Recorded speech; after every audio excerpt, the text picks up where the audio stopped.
जी तो फिलहाल हम स्टार्ट करते हैं द लास्ट इमॉर्टल का एपिसोड नंबर 9।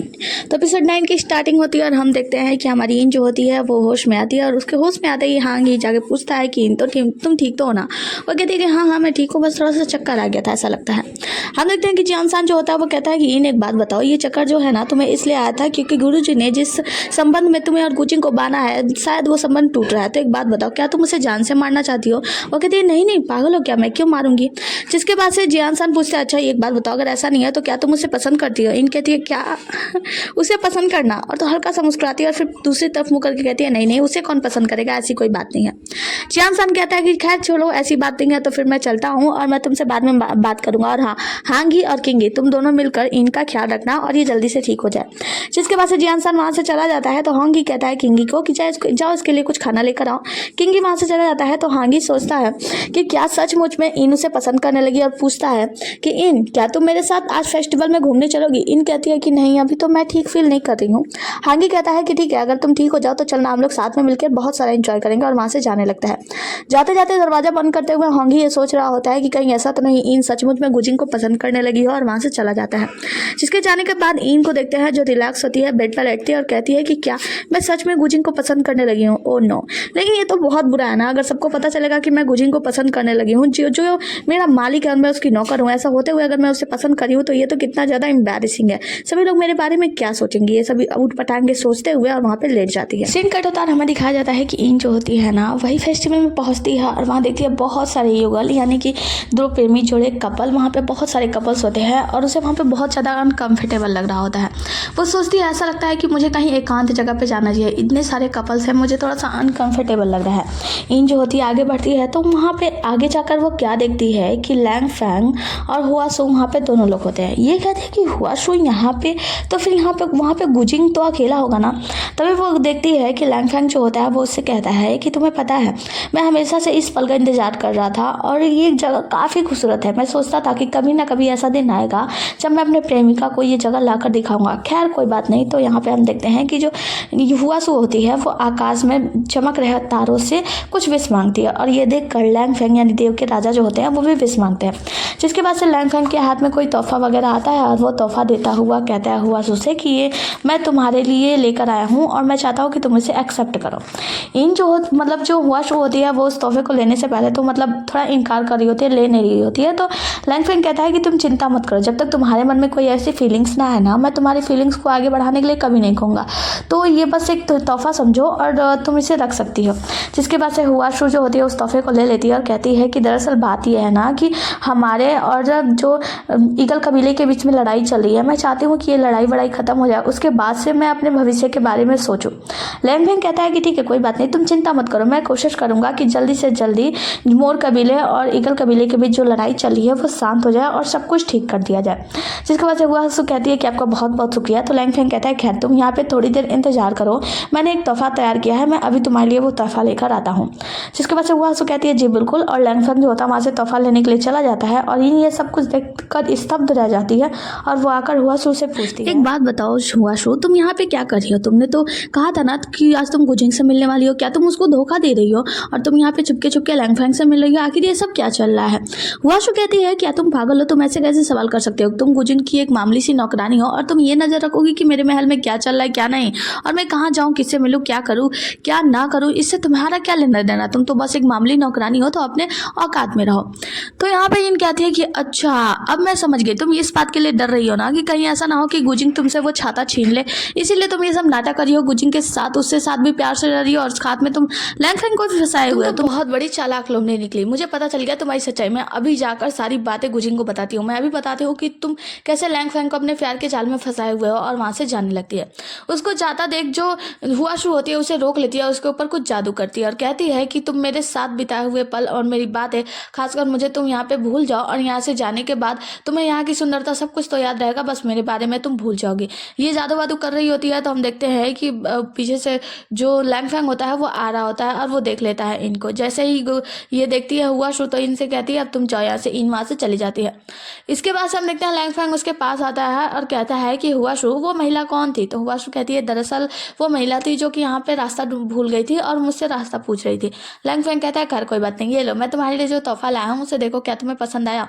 हुआ हुआसू देखती है तो वो खुश हो जाती है कि वाह ये कितना प्यारा है। मतलब वो बहुत ही प्यारा सा नेकलेस लेकर आया था जो कि उसके कपड़े से मैचिंग था, जिसके बाद से जो लैंगफैंग होता है उसे वो नेकलेस पहनाता है और नेकलेस पहन के हुआशू का तो मतलब एकदम पैर आसमान में होता है। वो बहुत ज़्यादा खुश हो जाती है और ये दोनों एक दूसरे के साथ मीठी मीठी बातें करते हैं। दूसरे सीन में हम देखते हैं कि जो इन होती है वो इधर उधर युगल प्रेमियों से टकराते हुए निकल रही होती है, क्योंकि वो पूरी तरह होश में नहीं होती है, लेकिन एक जगह किसी से टकराती है और वो बोलता है तो उसे होश आता है। कहती है कि ये क्या, मैं ऐसा लगता है कुछ महत्वपूर्ण बातें भूल गई हूँ, खैर छोड़ो, और वहां से चली जाती है। सीन कट होता है और हमें दिखाया जाता है गुजिंग को। अभी रात हो चुकी है और गुजिंग अभी भी हुआसू का इंतजार कर रहा है कि हुआसू अभी तक क्यों नहीं पहुंच। रात आधी हो चुकी है और पेड़ पे खिले हुए सारे फूल जो हैं वो झड़ने लगे हैं, लेकिन अभी भी हुआसू पहुंची नहीं है।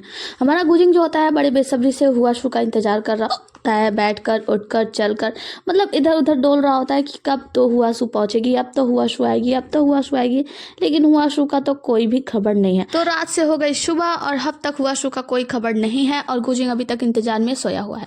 हम देखते हैं कि गुजिंग की आंख खोलती है जब हुआसू बोलती है हेलो मैं पहुंच गई। गुजिंग कहता है कि क्या हुआ, आप कल रात पहुंची नहीं, कोई बात हो गई क्या। हुआसू की नौकरानी उसके साथ होती है और कहती है कि दरअसल बात यह है, कल इनको अचानक से दर्द हो गया और दर्द के मारे ये बहुत ही ज्यादा पीड़ा में थी, जिसकी वजह से यहाँ पे आ नहीं सकी, उसके लिए क्षमा कीजिएगा। तभी यहाँ पे इन दौड़ती हुई आती है और कहती है कि नहीं नहीं ये झूठ बोल रही है, कल रात ये इसलिए नहीं पहुंची क्योंकि ये कल रात किसी और के साथ थी, इसका कहीं और मीटिंग था। हुआसू कहती है कि क्या तुम बोल रही हो, बड़बड़ा रही हो, तुम झूठ बोल रही हो, ऐसा कुछ नहीं है, ऐसा है तो बताओ मैं किसके साथ मीटिंग में थी। तो ये बात तो इनको याद ही नहीं रहती है क्योंकि हुआसू ने उसके दिमाग से यादें मिटा दी हैं।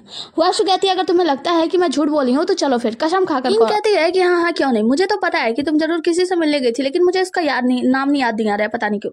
हम देखते हैं कि हुआसू जो होती है एक कसम खिलाने वाली जो तांत्रिक मांत्रिक कुछ होता है उसे देती है और यंत्र, और कहती है कि हाँ इस पे हाथ रख के कसम खाओ, अगर तुमने झूठ बोला ना और किसी भी तरह का ये छलावा हुआ तो याद रखना तुम्हारे साथ क्या होगा, तुम्हारे सीने में जोर का दर्द होगा, तुम्हारी मृत्यु भी हो सकती है इस दर्द के कारण।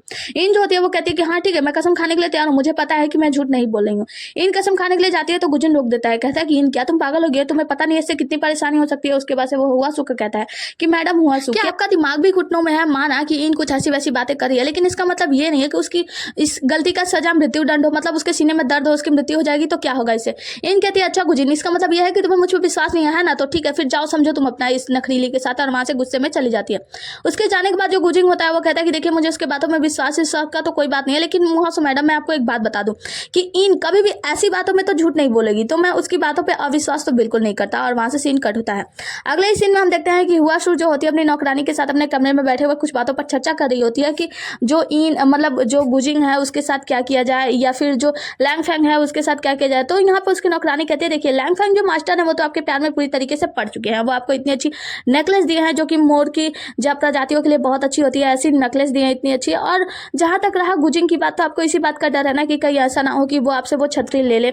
अब ये लोग बातें कर रही होती है तभी एक घंटी बजती है जिसमें कोई पत्र वत्र आता है। उसकी नौकरानी जाती है, वो पत्र निकालती है और ले जाकर मैडम हुआसू को देती है। लेटर जो होता है वो बर्ड आइसलैंड से आया होता है और लेटर पाने के बाद जो राजकुमारी हुआसू होती है वो गुस्सा हो जाती है और कहती है कि ये मेरा मूर्ख भाई हुआन। नौकरानी कहती है कि ऐसा क्या हुआ, तो वो कहती है कि तुम्हें पता है मैंने हुआन से साफ शब्दों में कहा था कि जब तक हमारे पास मजबूत सैनिक ना आ जाए तब तक वो हमला ना करे, बल्कि जो यांग स्वान की सेना है यानी कि जो ईगल सेना है उन सभी को बस रोक कर रखे। लेकिन इसने क्या किया, अपने दम पे जाकर उनके शिविर पे चुपके से हमला कर दिया और ईगल के राजा के द्वारा पकड़ा गया है। तो उसकी नौकरानी कहती है अब क्या किया जाएगा, वो कहती है कि किया क्या जाएगा, अब तो उसके जो राजा उसकी जो मांग है वो सब देना होगा। जब तक हमारे कब्जे में वो पर्वत नहीं आ जाता तब तक हमें उसकी बात माननी होगी। आगे हम देखते हैं कि होंग ही और इन ये दोनों लोग पी के लोटपोट हो रहे होते हैं। देखा जाए तो इन बहुत ही ज्यादा पी होती है और नशे में होती है। कहती है कि अब मैं बस करो, अब मैं और नहीं पी सकती और अब उस गुजिंग को सहना तो बहुत ही ज्यादा मुश्किल है। वो नकचिढ़ा इतना ज्यादा बेकार मूर्ख इंसान, मतलब उसको मैं कितना भी समझाने की कोशिश करूँ वो एक मूर्ख देवता है और मूर्ख ही हमेशा रहेगा। अब मैं उसे समझाने की बिल्कुल कोशिश नहीं करूंगी। अब तो मैं सोचती हूँ जल्दी से मेरा क्लाउड माउंटेन मिल जाए और मैं वहां पे चली जाऊँ। कितना दिनों पर दिन मैं अपने बहन को खाना खिलाते जा रही हूँ लेकिन वो बड़ी नहीं होती जा रही है और ना ही वो पैदा हो रही है। तो मैं सोचती हूँ क्लाउड माउंटेन में जाकर उसे अच्छे से जन्म दूंगी और हम लोग साथ में मिलकर रहेंगे। जिसके बाद से वो कहती है कि वैसे हांगी तुम भी अपने घर को बहुत याद करते होगे ना, और उसे कहती है कि चलो एक जाम और पीते हैं, वैसे तुम्हें अच्छा तो लग रहा है ना। हांगी कहता है हाँ बहुत, तुम्हारे साथ मुझे हमेशा अच्छा लगता है। वो कहती है चलो फिर जाम पीते हैं और उसे पिलाते पिलाते कहती है वैसे तुम्हें घर की याद बहुत आती होगी ना। हांगी कहता है अपने ब्रेसलेट को देखते हुए कि हाँ देखो मुझे घर की याद तो आती है लेकिन वो घर जैसा नहीं लगता है, क्योंकि जब से मेरे माता पिता मरे हैं मुझे लगता है कि शायद मेरा वहाँ पे कोई नहीं है। नींद पूछती है कि अच्छा और तुम्हारे चाची या मौसी जो भी हैं उनका क्या, तो वो कहता है कि मुझे पता है वो मुझे बहुत प्यार करती हैं, बहुत ज़्यादा मुझे संभाल के रखना चाहती हैं, लेकिन पता नहीं कि उन्हें मैं देखता हूँ तो मुझे बहुत ज़्यादा बुरा लगता है, इसलिए मैं उन लोगों के सामने नहीं जाना चाहता और मुझे तुम्हारे तुम्हारे साथ अच्छा लगता है। तो यहाँ पे इन कहती है कि चलो ठीक है, अच्छी बात है, जब मैं अपना क्लाउड माउंटेन ढूंढ लूँगी ना और मैं वहाँ पे बस जाऊँगी तो तुम हमेशा के लिए मेरे साथ रह सकते हो। तुम जब तक चाहो तब तक वहाँ पे रह सकते हो, और चाहो ना तो तुम वहाँ के रहकर मतलब वहाँ के बन जाना और वहीं पे रह जाना। जिसके बाद से होंगी का तो सब्र टूट जाता है और कहता है कि ठीक है इन, मैं तुम्हें कुछ बताना चाहता हूँ। तुम्हें पता है मैं हमेशा से सोचता हूँ ना। तो इन कहती है कि अच्छा क्या सोचते हो, वो तो बहुत ज़्यादा नशे में होता है। तो होंगी से कहता है कि पता है मैं सोचता हूँ कि मैं वहाँ पे ना रहकर मैं तुम्हारे दिल का वो इंसान बनना चाहता हूँ जो तुम्हें बहुत ज़्यादा पसंद करे, तुम मुझे बहुत ज़्यादा पसंद करो, मैं मतलब तुम्हारे दिल में रहना चाहता हूँ। और ये सब बातें करके वो होंगी जो होता है वो इनको गले लगाने वाला ही होता है, तब तक इन वहाँ से गायब हो जाती है। और होंगी कहता है कि ये बेकार सा अनुबंध जिसके कारण ये बनी हुई है और बार बार गायब हो जाती है। सीन कट होता है, हमें दिखाया जाता है कि इन जो है ना वो जाकर होती है गुजिंग के बाहों में और कहती है कि अच्छा बताओ क्या कहना चाहते थे तुम। तभी जब वो आँख खोलती है तो कहती है कि अरे तुमने ये गुजिंग की तरह कपड़े क्यों पहन लिया, और ये शक्ल बदलो अपनी, मुझे तुम्हारी शक्ल बिल्कुल पसंद नहीं है, मुझे इस शक्ल को नहीं देखना है, तुम जल्दी से अपनी ये शक्ल बदल लो। यहाँ पे गुजिंग कहता है कि अच्छा होंगी होंगी ने क्या कहा तुमसे। वो कहती है कि अच्छा तुम हो, मुझे तुमसे बात ही नहीं करनी। वो कहता है गुजिंग कि सुनो इन, मुझे तुमसे ये बताना ना, देखो मैंने उस वक्त तुम्हारे साथ अविश्वास नहीं किया तुम्हारे ऊपर, मैं अच्छे से जानता हूँ कि तुम कैसी हो, लेकिन हाँ तुम्हारे साथ गलत हुआ है, उसके लिए मुझे माफ़ कर दो। अभी ये कहता है तो इन कहती है कि खैर मुझे तुमसे कोई मतलब ही नहीं है, और आगे बढ़ती है और वहीं पे तुरंत बहुत ज़्यादा नशे में होने के कारण बेहोश हो जाती है और छोटी सी ड्रैगन में परिवर्तित हो जाती है। जिसके बाद से गुजिंग उसको अपने हाथ में उठाता और कहता है कि देखो बिल्ले, तुमने इतना ज़्यादा पी लिया कि तुम अब एक छोटी सी पालतू सी जानवर बन गई, बेकार कहीं की। इन कहती है कि फेदर लैम्प, हाँ हाँ मुझे याद आया, तुम्हें पता है हुआ शो को किसी ने फेदर लैम्प दिया था, मैंने उसका चेहरा भी देखा था लेकिन मुझे अभी याद नहीं आ रहा है, उसको मेरे सामने लेकर आओ, मैं उसके सामने जाकर बात करूंगी, मैं उसे बताऊंगी फेदर लैम्प उसे दिया गया था, मुझे याद आ गया। तभी जो दरवाजे पर ना दरवाजा खटखटाने लगती है हुआशु, उससे मिलने के लिए आई होती है गुजिंग से। गुजिंग कहता है कि इतनी रात को हुआशु, और वो तुरंत ले जाकर इनको एक कमरे में मतलब उस बेड पे बैठा देता और कहता है कि देखो तुम यहाँ से बाहर मत निकलना, और जादू कर देता ताकि ये वहां से बाहर ना आ सके। वो आता है बाहर दरवाजे पे और कहता है कि हाँ हुआशु बताओ। तो हुआशु कहती है कि दरअसल कोई जरूरी काम आप पड़ा है, इसीलिए मैं कल सुबह सुबह निकलने वाली हूँ, तो मैं तुम्हें यहाँ पे बाय करने के लिए आ गई थी। तो जो गुजिंग होता है वो कहता है कि अच्छी बात है, वैसे तुम्हारी चोट तो ठीक है ना। तो वो कहती है कि अंदर से आवाज़ कैसी आ रही है। तो वो कहता है कि कोई नहीं, दरअसल एक बिल्ली है जो नशे में है और सब कुछ तोड़फोड़ करी है, माफ़ करना कमरा बहुत ही ज़्यादा बिखरा हुआ है, इसीलिए मैं तुम्हें कमरे में नहीं बुला सकता। और हाँ कल तुम जा रही हो उसके लिए हैप्पी जर्नी, अभी मैं तुमसे बात नहीं कर सकता, थोड़ा सा बिजी हूँ, और दरवाजा बंद करके अंदर चला जाता है। हुआशु कहती है कि आखिर इतना भी क्या जरूरी है कि आज ये मुझे इग्नोर कर गया। तो हुआशु भी वहाँ से चली जाती है और हम देखते हैं गुजिंग जो होता है वो कमरे में जाता है और पूछता है कि इन तुम ठीक तो हो ना, तुम्हें ज़्यादा चोट तो नहीं लगी। इन कहती है कि हाँ मैंने देखा था, वो फेदर लैम्प एक लड़के ने हुआशु को दिया था, मुझे पता है, उसे मेरे सामने लाओ, मैं सारी सच्चाई अभी निकलवा दूंगी। सीन कट होता है और हमें दिखाया जाता है एक नकाबपोश व्यक्ति जो कि दाची माउंटेन में घुस चुका है और यहाँ पे छानबीन कर रहा है, मतलब हाँ यहाँ पे वो फायर फिनिक्स के जेडो को लेने के लिए आया है और ये चारों तरफ ढूंढ रहा है। अब ये जैसे ही हाथ आगे बढ़ाता है यहाँ पे एक छतरी उसे रोक देती है, तभी हम देखते हैं किंगी वहाँ पे पहुंच जाता है और कहता है कौन है वहाँ। तभी हम देखते हैं कि अंदर से वहाँ पे निकलते हैं जियानजू अंकल। जियानजू अंकल को देखकर किंगी पूछता है कि जियानजू अंकल आप यहाँ। नकाबपोश व्यक्ति छुपकर देख रहा होता है तो जियानजू अंकल कहते हैं कि हाँ मैं कुछ समय से पृथ्वी लोक पर गया था, मतलब धरती लोक पे, और वहाँ से मैंने मतलब किताब उताब ढूंढने के लिए गया था, और हाँ ये बात तुम और किसी को मत बताना। तो जो किंगी होता है वो कहता है कि हाँ बिल्कुल। जियानजू कहते हैं कि ठीक है मैंने यहाँ की जाँच कर ली, अब चलते हैं, चल के आराम कर लो तुम भी, क्योंकि काफ़ी समय हो गया, सुबह जल्दी उठना भी होता है। किंगी और जियानजू वहाँ से निकल जाते हैं और जियानजू को देखते हैं जो कि जाके जियान सान से मिलता है। अब ये दोनों लोग जाते हैं तो जियान सान जो होता है उन्हें एक पत्रिका दिखाता है और कहता है कि मैंने पत्रिका देखकर गणना की है, गणनाओं से पता चलता है कि गुजिंग शायद इनके प्यार में पड़ने वाला है। तो यहाँ जियानजू कहते हैं कि ऐसा कैसे हो सकता है, गुजिंग तो हमेशा हुआशु की प्रशंसा करता है, तो वो इनके प्यार में कैसे पड़ गया है। तो जियान सान कहते हैं कि मुझे भी नहीं पता, लेकिन शायद उसका दिल अब डगमगा रहा है, लेकिन अगर वो इनके प्यार में पड़ गया और उसने उसके प्रति अपनी भावनाएं व्यक्त कर दी तो ये बहुत ही ज़्यादा बुरा हो जाएगा, शायद मौत से भी बदतर, उसकी मौत भी हो सकती है इन सब में। अब ये दोनों लोग इस पत्रिका को लेकर बहुत ही ज़्यादा चिंतित में होते हैं। सीन कट होता है और हमें दिखाया जाता है, हम देखते हैं मोर कबीले और ईगल कबीले को, जहाँ पे हम देखते हैं कि ईगल कबीले ने मोर कबीले के राजकुमार को कैद किया है और वो लोग कहते हैं कि अब आप लोग हमारी बात मान जाओ वरना आप लोग के साथ बहुत बुरा होगा, आपके मोर कबीले का जो राजकुमार है उसके पंख काट दिए जाएंगे। यहाँ पे आंगशान होती है और कहती है कि देखो मोर कबीले के नेता, अब आप हमारी बात मानो वरना आपके लिए बहुत ही ज़्यादा क्रूरता से हम व्यवहार करेंगे। हम देखते हैं कि जो राजकुमार होता है वो चिल्लाता है हुआयन और कहता है कि पिताजी प्लीज मुझे बचा लो और इनकी बातें मान लो। यांग शुआन कहती है कि देखो मोर कबीले के राजा, आपके पास कोई दूसरा मौका नहीं मिलेगा। तभी हम देखते हैं कि मोर कबीले की राजकुमारी हुआशु वहाँ पे आती है उड़ती हुई और कहती है कि ठीक है अगर आपको लगता है कि दूसरा मौका नहीं है हमारे पास तो फिर ये देखो। जिसके बाद से वो आकाश को ढकने वाली छतरी को निकालती है और अपने मोर कबीले के सभी लोगों को प्रोटेक्ट करती है। है, मतलब उन लोगों के ऊपर कोई भी मतलब युद्ध का प्रभाव नहीं पड़ा होता है। कहती है कि अब सभी लोग हमला करो। अब मोर कबीले के लोग जो होता है ईगल कबीले के लोगों के ऊपर हमला करते हैं और ईगल कबीले के सारे लोग एक एक करके मारे जाते हैं। लेकिन हम देखते हैं कि मोर कबीले के किसी भी व्यक्ति को, किसी भी सैनिक को कुछ भी नहीं हुआ होता। मोर कबीले की राजकुमारी हुआ शू यांग शुआन और उसके पिता से लड़ाई कर रही होती है, यानी ईगल कबीले की राजकुमारी यांग शुआन और उसके पिताजी। अब ये दोनों लोग मिलकर मोर कबीले की राजकुमारी हुआ शू को हराने की पूरी कोशिश कर रहे होते हैं, पूरा प्रयास करते हैं, लेकिन हरा नहीं पाते, क्योंकि जो राजकुमारी हुआ शू है वो बहुत ही ज्यादा शक्तिशाली बन गई है और यहाँ तक कि जो आकाश को ढकने वाली छतरी है उसको और भी ज्यादा शक्तिशाली उसने बना दिया है, मतलब बहुत ही बुरी तरीके से शक्तिशाली हो गई है।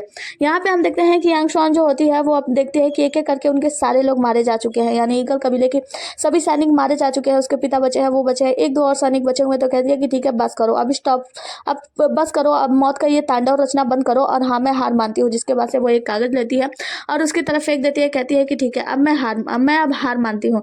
जिसके बाद से यांग शुआन की ये बात सुनकर हुआ शू जो होती है उसका जो पर्चा वर्चा लेता है उसे लेकर खुश हो जाती है और कहती है कि चलो अब हमारा काम तो हो गया। अब यांग शुआन के साथ कुछ ही सैनिक बचे होते हैं। सीन कट होता है और हमें दिखाया जाता है कि जो फैंगमिंग होता है वही मास्क पहने हुए वहां पे गया था, यानी कि दाजी माउंटेन पे। और यहाँ पे जो होता है जुओजिंग जो होता है उसके घाव को ठीक करता है और कहता है कि आसमान को ढकने वाली जो छतरी है वहां पे है नहीं, वो बस उसका अस्क है जिससे तुम्हें इतनी ज्यादा चोट लगी। तो सोचो असली छतरी जिसके पास होगी उसके पास कितनी शक्तियां होंगी। तो ठीक है, अभी मैंने तुम्हारी जो घाव लगे थे तुम्हें वो तो ठीक कर दिया, लेकिन अब जल्दी से तुम्हें दाजी माउंटेन में अंदर घुसना होगा और फायर फिनिक्स के सारे जेट को ढूंढना होगा।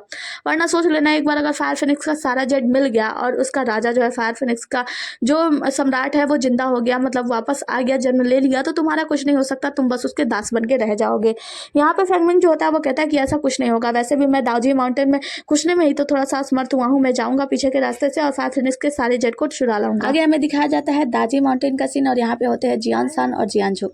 अब ये दोनों लोग मिलकर गुजिंग से बातें करते हैं और कहते हैं कि तुम्हें पता है कि जो ईगल कबीले और मोर कबीले में लड़ाई चल रही थी ना, वो राजकुमारी हुआशु के कारण से लड़ाई रुक गई, क्योंकि राजकुमारी हुआशु ने तुम्हारे द्वारा दिए गए छतरी का उपयोग किया और इस लड़ाई को हमेशा के लिए रोक दिया और उन्होंने जीत हासिल किया और इस समय उनकी बहुत ही ज्यादा बखान और चर्चा चल रहे हैं। तो राजकुमारी हुआशु के तो मजे ही मजे हैं।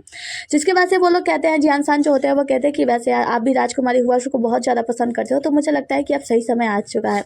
गुजिंग कहता है कि लेकिन आपको नहीं लगता हमारे दाजी माउंटेन के लोग कभी भी किसी भी कबीले में लड़ाई वड़ाई में हस्तक्षेप नहीं करते, लेकिन मेरी वजह से हस्तक्षेप हो गया, मतलब मेरी दी हुई छतरी के वजह से ही वो जीत पाई।